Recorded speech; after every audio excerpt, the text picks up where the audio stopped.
Peace and love. My name is Jewel, and I'm here to do a Lenormand reading for our fire signs Leo, Sagittarius, and Aries. For the month of January, as we head into the new year, we're going to see where Spirit wants us to be, what the energies look like. After we finish, I'm going to pull a crystal oracle card so we can see what crystal energy we should use for this month. I'll be using the old style Lenormand deck and the old style oracle, and I'll pull cards from both. All right.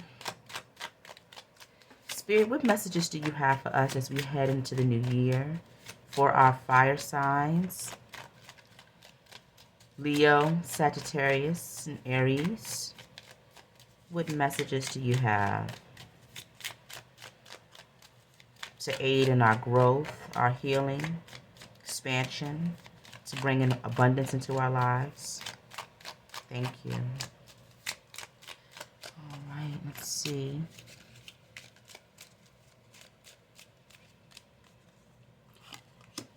Thank you, Spirit. So we have the masculine energy, the fox, and the heart, the ring, the crossroads, right there in the middle, the whip, the sun, the book, and the stars. And on the bottom we have the bear energy, which deals with nurturing ourselves, caring for our bodies. It also deals with business matters as well, financial matters, things that have been entrepreneurship, things like that. New beginnings here, right underneath it, because we have the crossroads also indicating that bringing something to an end to blockages, could be on the forefront for us as we head into the new year. All right, so let's pull a couple of the old style oracle, and this is by both of these decks are by Alexander Ray, just so we can see, get some more energies. So we already know that the crossroads card right here in the middle means that going into a new direction. It could happen quite quickly here with the whip, but also the whip gives me the idea that it's serious. This crossroads, needing to bring something to an end, is serious. A lot of the readings I've done recently on my other channel and here have been about this new year, bringing some of those connections, those harmful connections, those heavy negative energetic connections to an end. And so anytime we see the whip, it deals with aggression. It can be positive aspects of the whip, but it's high stress, things like that. And so we want to move into a new direction when we're dealing with that. All right, so let's see. What messages do you have for the fire signs? Leo, Aries, Sag. Let's see, we have the valley. And we have the shaman. Somebody's extremely powerful here. Very powerful energy. And on the bottom, we have the cave. The cave's been showing up a lot. It showed up in the earth sign reading. The earth sign reading has showed up. So you might want to look back at that. It might have something that relates to you. But the cave means, it's kind of like the hermit energy for me. Going within, exploring some of those things hidden in shadow.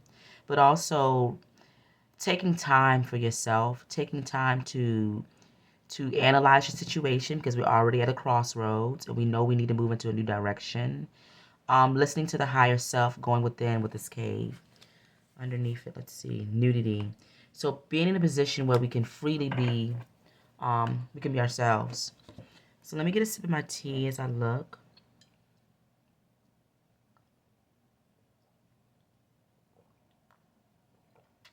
For some, it's a masculine energy that's looking for new connections here. In whatever way, we have the heart out here, so it can be matters of love. But a new opportunity, a new connection, a new partnership with the ring is going to bring a lot of success. But you have to be brave enough to go in that direction with the crossroads. All right. Lots of passion with this new connection or in this new direction, because the whips can also deal with passionate energy as well. So in that case, this is a beautiful line here. A commitment, a partnership, a contract, if you move in that direction, will bring about lots of passion, a passionate nature. Also for you, it doesn't have to be romantic. It could just be something that you love. We have the heart out here, but a new passionate beginning for you with the courage to move forward. The man, the fox, and the heart. The fox to me is a tricky card. So you want to make sure that you are honoring yourself, that you're listening to your own thoughts, your own ideas about your direction forward. You're not being influenced by others. So the tricky the fox can be a trickster energy. So we don't want to be tripped up. But also the fox deals with ingenuity. The fox deals with being adaptable, being able to change, being able to maneuver in many different environments. It's a very intelligent energy. So spirit is saying that you have a lot of intelligence, right? And so if you put yourself in positions where you're able to utilize those gifts, that the gift of your intelligence, the gift of being able to create on the fly, the gift of being able to what's the word? To not really alone energy, but you're able to bring your creative gifts to the forefront without a lot of participation from others. That's going to bring you a lot of happiness. This also is a solo card. So things that you can do on your own that can bring about happiness when it comes to your industry or your work is out here as well. Also, making sure that you're not tricking yourself and you realize your worth as well with the fox behind the man. The man can be a man listening to this reading, but the man could just be the masculine energy of movement. All right, moving towards more of a self. What's the word? I can't really come up with the word, but where you're creating based on your own ideas. Let's see. The fox crossroads in the book, kind of that same thing, right? If you allow that energy, now the trickster energy of the fox and the crossroads in the book, because the book can be open or the book can be closed. When the book is open, we have the idea of knowledge that we are able to decipher or understand, but we also have the idea of a new chapter, and that's what I get from it. The trickster energy can keep you from moving into this crossroads and can close this book for you so the chapter won't begin. So we want to make sure that we are operating on the highest of our energies. We're going into this cave. We are speaking with our higher selves, and that we are being confident that the information that we're receiving from the self is the right direction that we need to go in, because we also are always guided. But if you self-reflect, because the fox is about that as well, if you have confidence in what you have to bring to the table, that crossroads will open up the world to you, and the knowledge that can be gained from going in this new direction with confidence is something that will be extremely powerful. One thing we want to talk about here is the shaman card. This is a very powerful energy. This is somebody who's a high level, high ranking spiritual worker. Maybe a spiritual worker that doesn't know it yet. Maybe working with spirit, subtle, energies, but wanting to go into a situation where you're working with spirit fully and you're incorporating that more into your life, more into your livelihood. Spirit is saying that's going to bring lots of happiness, helping to open up the heart chakra. The heart opening as well is how we communicate with spirit. We talk a lot about that. So we want to make sure that we have our heart involved in every aspect of anything that we want to create in this world. When your heart is involved in what you do, when your heart space is open, when you're operating as yourself, because the fox to me is a card of the self, um, which you do without the influence of others. A solitary energy, a confident energy, believing in what you have to bring to the table, right? If we operate in this energy, we use that masculine drive, that creativity, that forceful movement to move into this energy. of being ourselves, realizing who we are, self-actualization.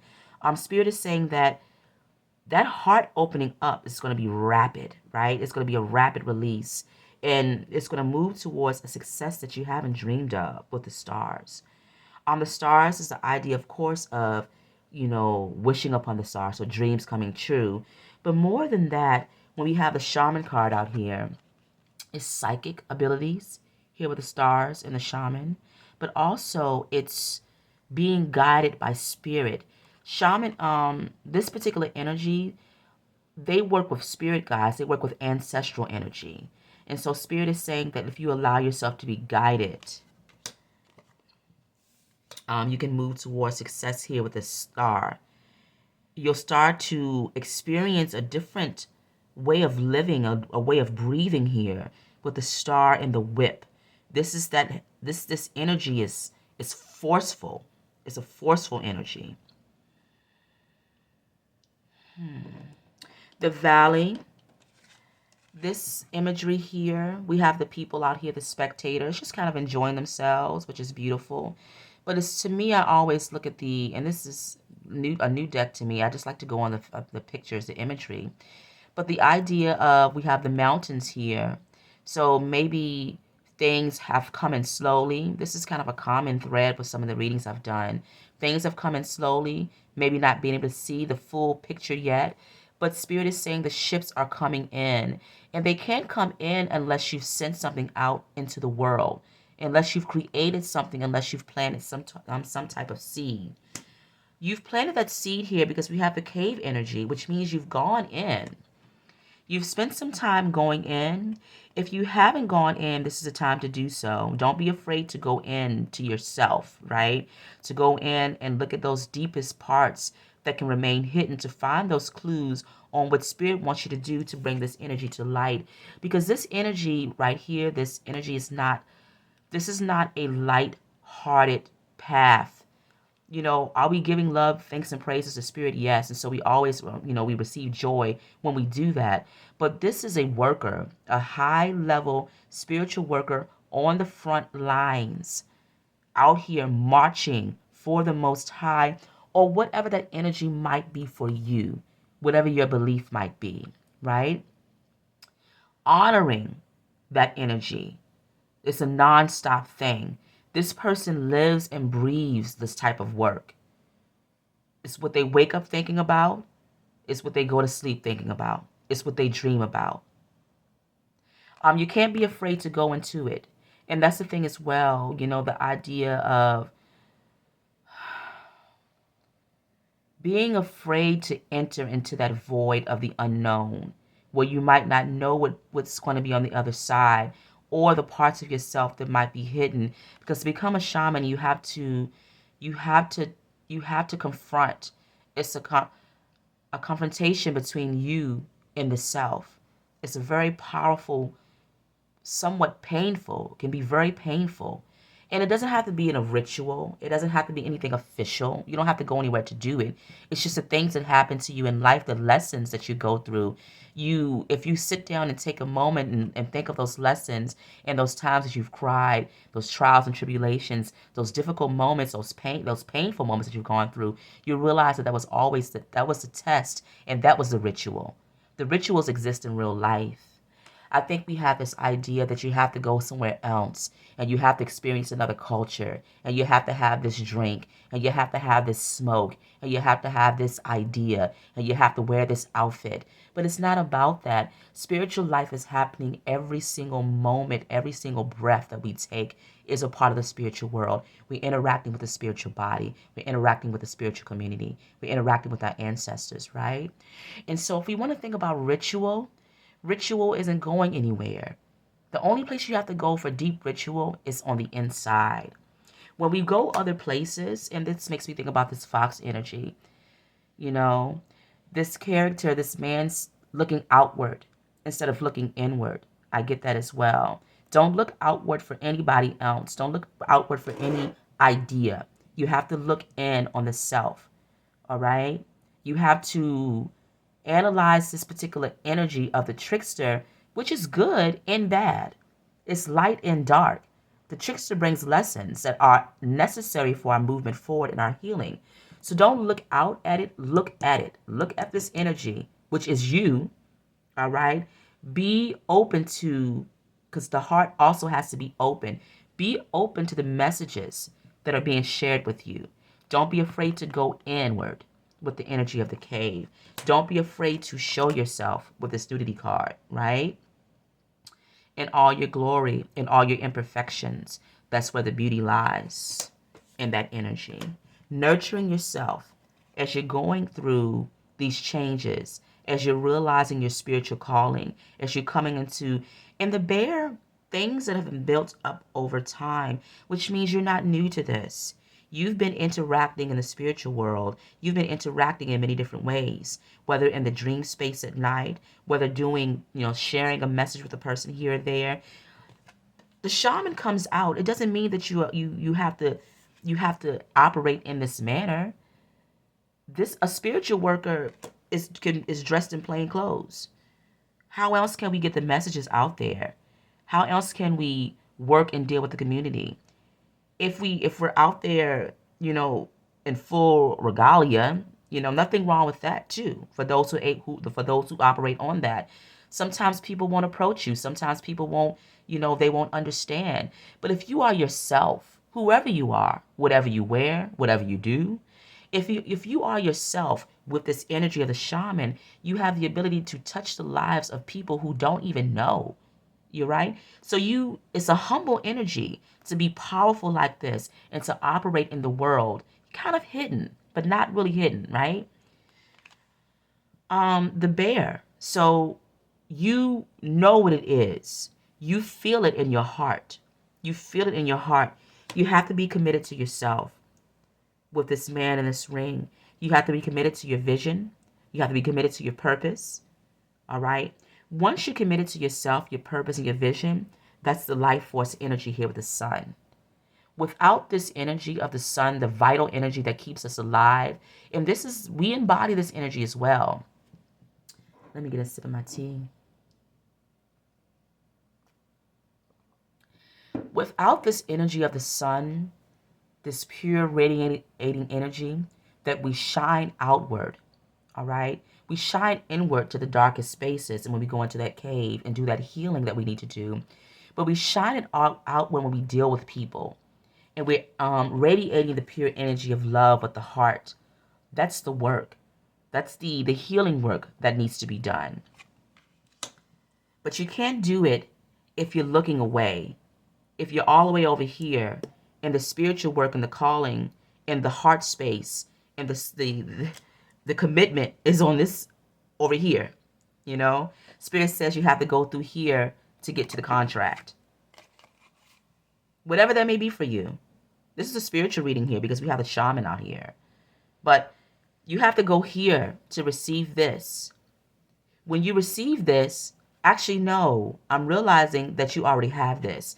When we come to this planet, we already have the contract. It's already been signed.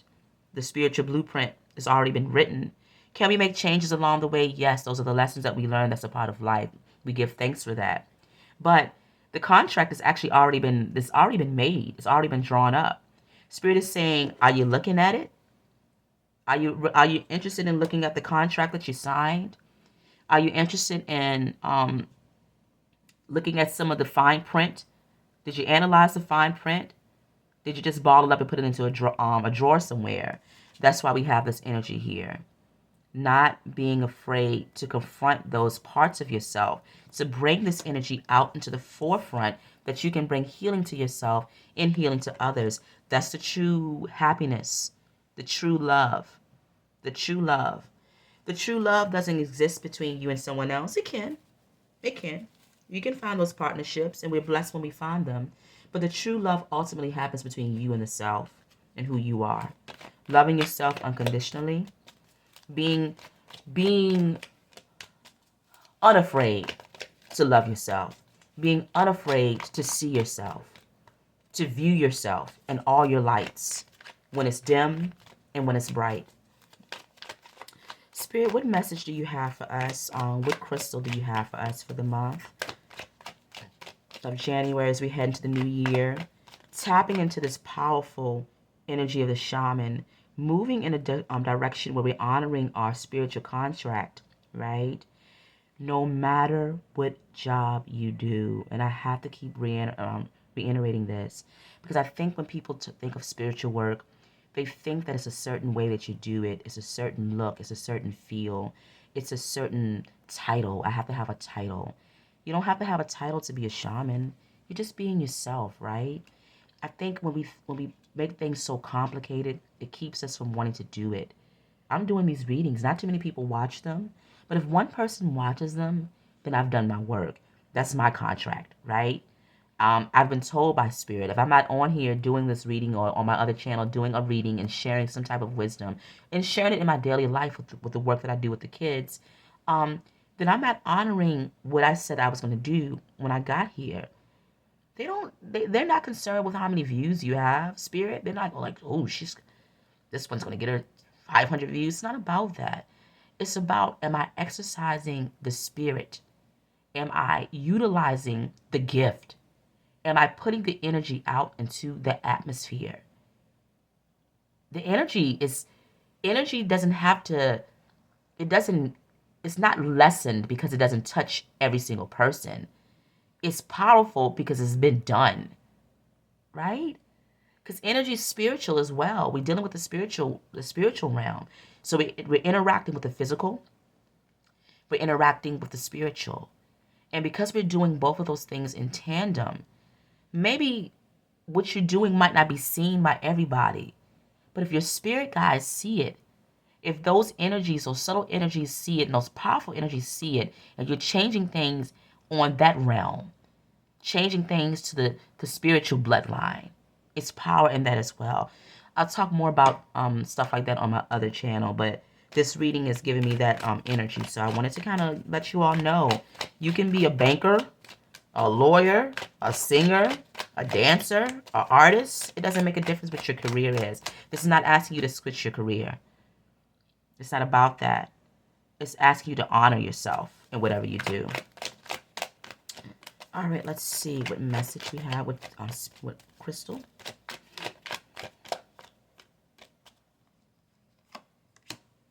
So spirit guides, the third eye chakra, beautiful energy with the fluorite. Clearing the way, all right?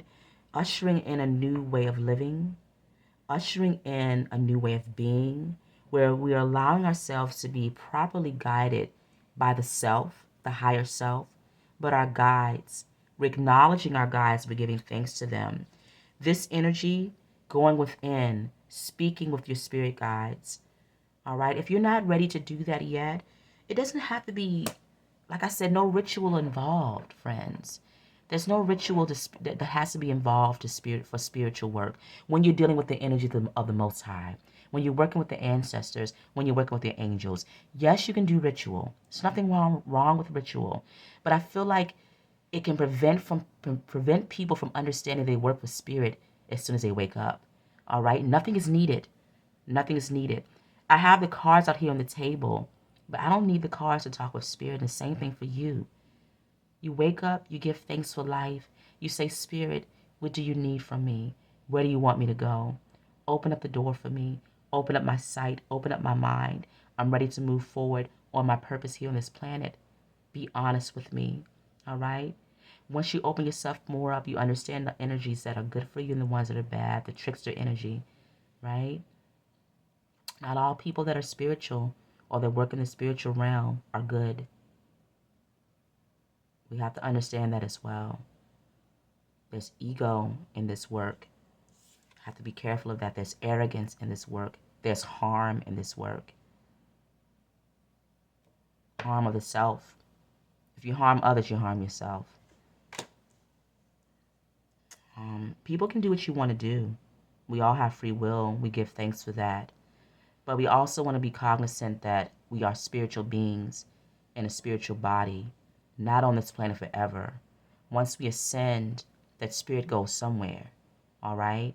And so we want to be aware of that. If that's not your belief, what is your belief when it comes to the spirit? Loving yourself unconditionally here with the rose quartz. loving every part of yourself. You don't have to fit the mold of somebody else. You don't have to look like somebody else. Your work does not have to be like somebody else.